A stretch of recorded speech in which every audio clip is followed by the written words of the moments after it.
Welcome class 9th। आज हम पढ़ेंगे अपना एक नया चैप्टर स्टार्ट कर रहे हैं लाइंस एंड एंगल्स, जिसका आज हम इंट्रोडक्शन पढ़ेंगे। लाइंस और एंगल्स हमारा 6th चैप्टर है। इसका मैं बेसिक कॉन्सेप्ट आपको बता रही हूँ, कुछ टर्म्स इसमें यूज होंगी चैप्टर के नाम के अकॉर्डिंग, लाइंस के बारे में और हम एंगल्स के बारे में पढ़ेंगे। तो देखिए कुछ इंपॉर्टेंट टर्म्स मैं यहाँ पर आपको बता रही हूँ, वो आप ध्यान से देखिए। लाइन, एक लाइन क्या होती है? लाइन क्या होती है वैसे तो आप सभी को पता है, लेकिन line has no starting point, that is initial. Line has no starting point and no ending point. Ending point for example आपको बता रही हूँ, लाइन ये हुई, ऐसे एरो होता है, ये आपका इधर भी ये आगे चल सकती है, इधर भी आगे चल सकती है, कोई एंडिंग पॉइंट भी नहीं है, कोई स्टार्टिंग पॉइंट भी नहीं है। ये क्या है? आपकी लाइन है। दूसरी चीज आप पढ़ेंगे लाइन सेगमेंट। लाइन सेगमेंट क्या होता है? विच हैज, लाइन सेगमेंट क्या होता है? Which has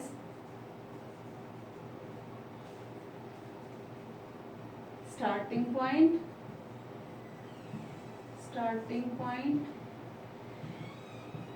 and also have ending point.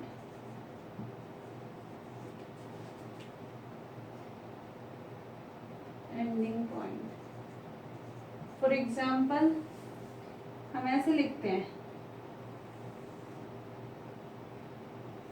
AB is a line segment. इसका मतलब ये आपका स्टार्टिंग पॉइंट है और ये आपका एंडिंग पॉइंट है। इसे हम क्या कहते हैं? Line segment. तो आपको दोनों में डिफरेंस समझ आ गया होगा कि what is a line and what is a line segment. आगे हम पढ़ते हैं बेटा, थर्ड है आपके पास रे।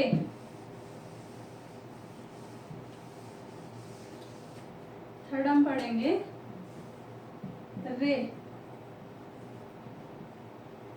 रे क्या होता है? रे होता है विच हैज स्टार्टिंग पॉइंट। रे has which has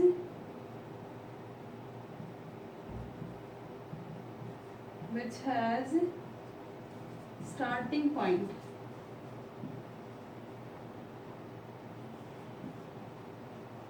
but not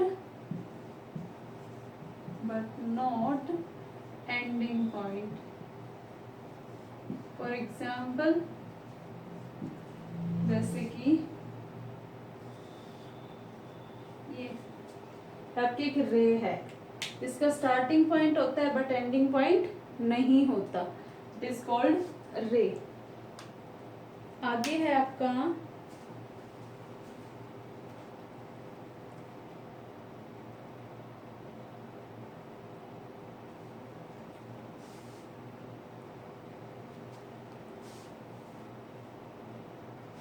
next है बेटा, हम पढ़ेंगे एक आगे टर्म यूज होगी कॉलिनियर।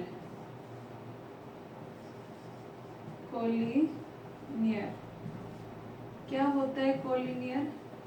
इसका मतलब ये होता है लाइज ऑन ए लाइन, एक ही लाइन पर लाई करे। फॉर एग्जाम्पल मैंने आपसे कहा ये एक लाइन है, ए आपका यहाँ पर पॉइंट है, बी आपका यहाँ पर पॉइंट है और सी आपका यहाँ पर पॉइंट है। तीनों पॉइंट एक ही लाइन पर लाई कर रहे हैं, तो मैं यहाँ पर क्या कहूँगी? A B and C are collinear points. क्या होता है?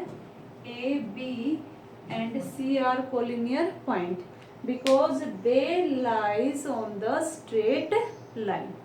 That's called the collinear point. अगर वो एक ही लाइन पर लाइन नहीं करते हैं तो उन्हें क्या कहेंगे, नॉन कोलिनियर पॉइंट।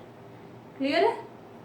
अब लाइन के बारे में इतना था। अब मैं यहाँ पर आपको बता रही हूँ एंगल्स क्या होते हैं, कितने टाइप के होते हैं, कैसे कैसे बनते हैं। तो एंगल्स देखिए, सबसे पहले हम पढ़ेंगे एंगल।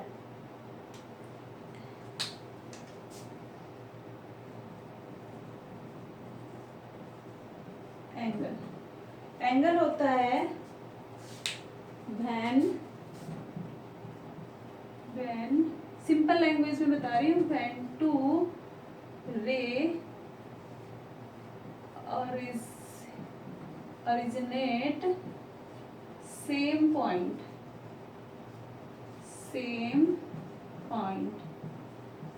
is called angle। कैसे? देखिए, यहाँ पर एक रे है, इसका स्टार्टिंग पॉइंट ये है, यहाँ से ओरिजिनेट हुआ है। दूसरी रे ये है, इसका भी ओरिजिनल पॉइंट ये है, यहीं से ओरिजिनेट हुआ है। और जो ये चीज बन रही है ये क्या है आपका angle. When two rays originate at the same point is called the angle। ठीक है बेटा, ये आपका एंगल होता है। अब एंगल कैसे कैसे होते हैं वो भी देखिए। 3 तरह के एंगल होते हैं, यहीं से मैं डिस्ट्रीब्यूट कर देती हूँ इसको। एंगल को, एंगल 3 तरह के होते हैं। पहला होता है एक्यूट एंगल।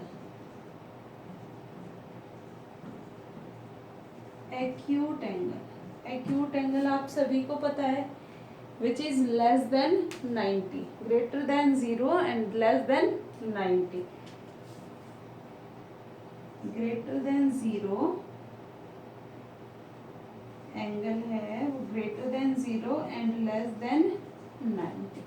ठीक है, उसे क्या कहते हैं, acute angle. For example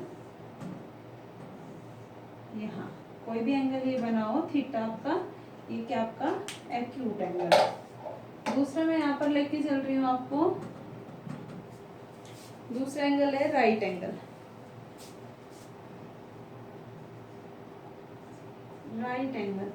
right angle which is equal to 90 degree. 90 degree पे एंगल का मतलब when the two ray originate at the same point is called the angle. 90 की नोटेशन ये होती है परपेंडिकुलर की तरह, ये एक दूसरे पे क्या है, परपेंडिकुलर है। परपेंडिकुलर का मतलब 90 है, 90 का मतलब क्या है, राइट एंगल बन रहा है। और तीसरा बनता है हमारा ऑब्ट्यूज एंगल। अब ऑब्ट्यूज एंगल कैसा होता है, ऑब्ट्यूज होता है आपका, ये आपकी रे है और ये भी आपकी रे। The angle which is greater than 90 and less than 180। The angle which is greater than 90 and less than 180, जो 90 से बड़ा हो लेकिन 180 से छोटा हो, उसे हम क्या कहते हैं, ऑब्ट्यूज एंगल कहते हैं। ये 3 एंगल थे, इसके अलावा भी और भी एंगल है, वो भी देखिए। फॉर एग्जाम्पल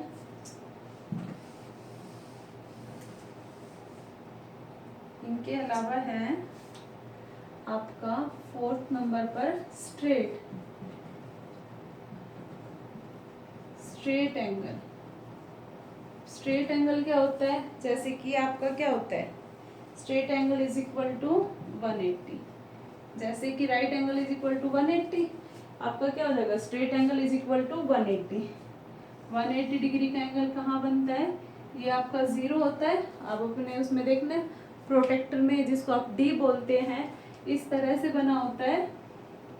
यहाँ पर 90 होता है, इधर से 0 होता है तो इधर 180 होता है, और इधर से 0 बना होता है तो इधर 180 होता है। इसका मतलब स्ट्रेट एक लाइन हमेशा कितने डिग्री का एंगल बनाती है, 180 डिग्री का एंगल बनाती है। स्ट्रेट एंगल के अलावा आपके पास है रिफ्लेक्सिव एंगल। 5th नंबर पर आता है आपका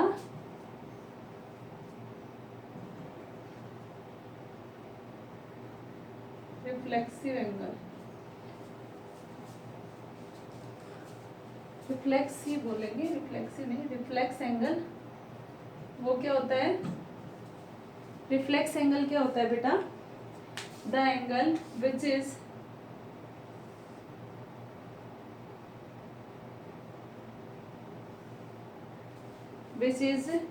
greater than 180 and less than 360। जो एंगल आपका 180 से क्या हो, बड़ा हो, और 360 से क्या हो, छोटा हो, उसे क्या कहेंगे हम? Reflexive angle. फॉर एग्जाम्पल 190, 210 जो भी एंगल बनेंगे ये क्या होते हैं? सारे रिफ्लेक्स एंगल होते हैं, क्योंकि 180 से क्या है, बड़े हैं, और 360 से कैसे हैं, छोटे हैं, तो इन्हें क्या कहेंगे? Reflexive angle. ये आपका एक इंट्रोडक्शन था जिसमें मैंने लाइंस और एंगल्स के बारे में बताया है। और देखिए एंगल्स भी और भी हैं अभी। ये तो आपके एंगल है, दो लाइनों, यानी कि लाइन और एंगल का क्या रिलेशन है वो भी देखिए।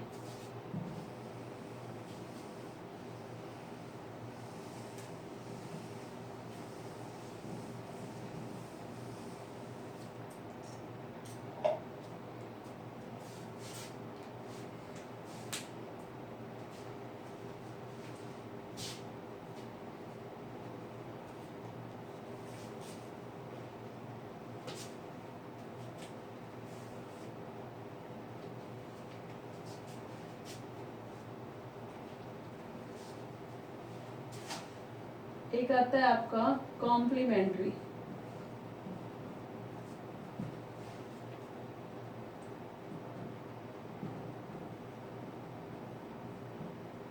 कॉम्प्लीमेंट्री एंगल, और दूसरा आपका है सप्लीमेंट्री एंगल। तो कॉम्प्लीमेंट्री एंगल क्या होता है? The sum of two angles is equal to 90। दो एंगल का सम, दो एंगल होने चाहिए, दो एंगल का सम कितना है? 90 आए, तो उन दोनों एंगल को हम क्या कहेंगे? कि वो कॉम्प्लीमेंट्री एंगल है। सिमिलरली हमारे पास आता है दूसरा सप्लीमेंट्री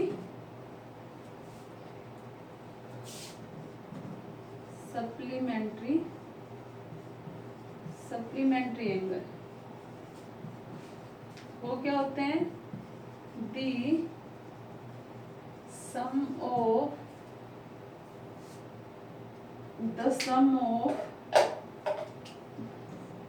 टू एंगल्स इज कितना होगा? 180 डिग्री। दो एंगल का सम कितना आ जाए? 180 आए, चाहे एक एंगल कितना हो, 160 आ जाए, दूसरा कितना आ जाए, 20 आ जाए, कितना हो गया? 180 आ गया। 140 आ जाए, ये कितना आ जाए? 40 आ जाए। तो कहेंगे कि ये और ये एंगल किस कैसे एंगल है? सप्लीमेंट्री एंगल्स है, जिनका सम कितना है? 180 है। और जिनका सम 90 होता है उन्हें क्या कहते हैं? कॉम्प्लीमेंट्री एंगल कहते हैं। इसके आगे है बेटा 2-3 एंगल और बच गए, वो भी देखिए।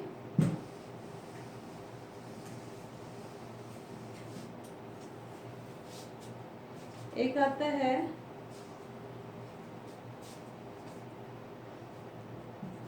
Linear pair.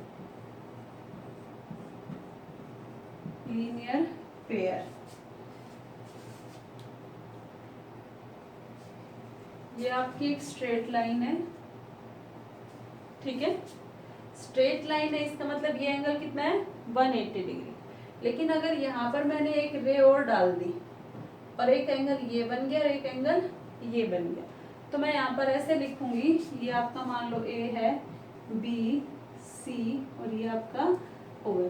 तो मैं यहाँ पर ये लिख सकती हूँ एंगल ए बी ओ इस एंगल को मैं ऐसे लिखूंगी ए बी ओ, बीच में कौन है बी, तो ऐसे लिखा जाएगा A B O.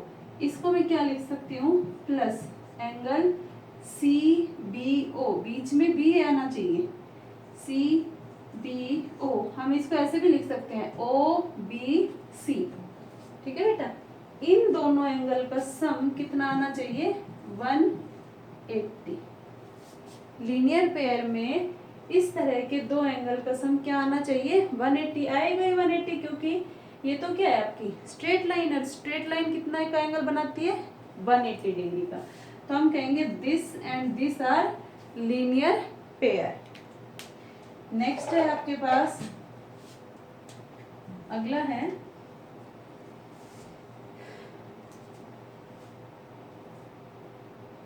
Vertically opposite angle. Vertically opposite angle क्या होते हैं,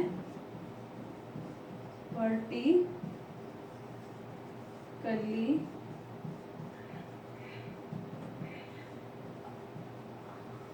opposite angle when the two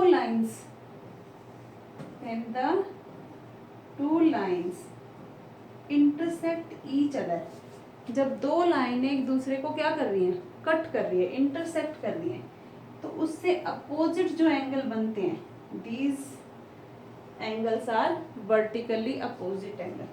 and also this and this angles are also vertically opposite. Vertically opposite angles हमेशा कैसे होते हैं इक्वल होते हैं। जैसे कि मैंने ये लिखा, ये एंगल 1 है और ये एंगल 2, मैं यहाँ पर लिखूंगी एंगल 1 किसके इक्वल है एंगल 2 के। रीजन क्योंकि ये क्या है वर्टिकली अपोजिट एंगल है। और ये एंगल 3 एंगल 4, एंगल 3 किसके इक्वल है एंगल 4 के इक्वल, वर्टिकली अपोजिट एंगल। इससे नेक्स्ट एंगल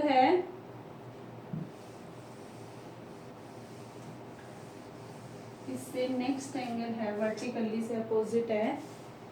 वर्टिकली अपोजिट से आगे आपको पड़ता है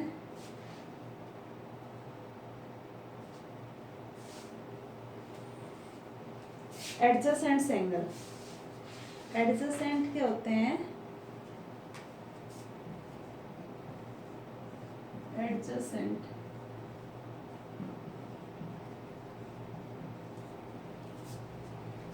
एडजेसेंट मैंने अपनी उंगली ऐसे की इस तरह से,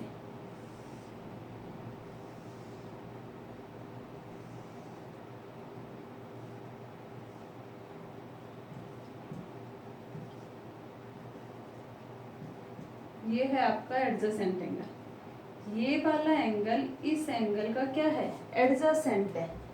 ये एंगल अगर एक एंगल के बीच से आपने एक रे डाल दी, जरूरी नहीं है कि वो मिड से ही होनी चाहिए। इसका मतलब ये है एंगल 1 एंगल 2 कैसे एंगल है एडजेसेंट एंगल है, क्योंकि इस एंगल 1 का स्टार्टिंग पॉइंट भी ओ है और एंगल 2 का स्टार्टिंग पॉइंट भी क्या है ओ है। इसका मतलब ये कैसे हुए एडजेसेंट एंगल हुए। अब आता है इंटरसेक्टिंग लाइंस।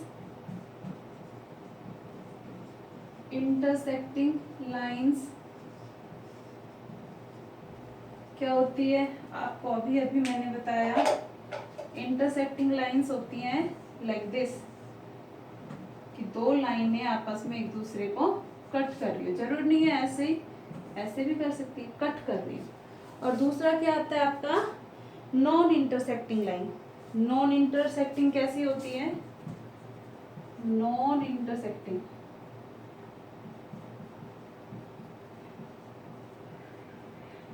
नॉन इंटरसेक्टिंग लाइनें वही होती हैं जो आपस में क्या होती है पैरेलल होती है। पैरेलल का मतलब तो तुम्हें पता है, the difference between two lines are equal same.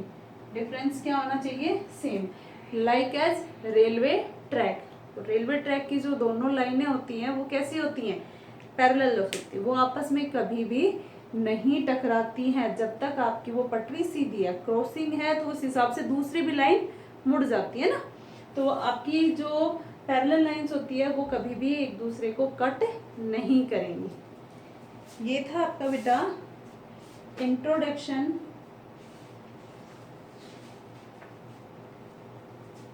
6 chapter का। तो आप इसको अच्छे से, इस वीडियो को 1 से 2 से 3 बार देखिए ताकि आपको इंट्रोडक्शन अच्छे से समझ आए। सभी लाइंस और एंगल्स के बारे में अगर आपको पता होगा तभी हम इस चैप्टर को बहुत अच्छे से कर पाएंगे। नेक्स्ट लेक्चर में हम एक्सरसाइज 6.1 करेंगे। तब तक इसको अच्छे से देखिए, समझिए और अपनी नोटबुक में नोट करिए। थैंक यू बेटा।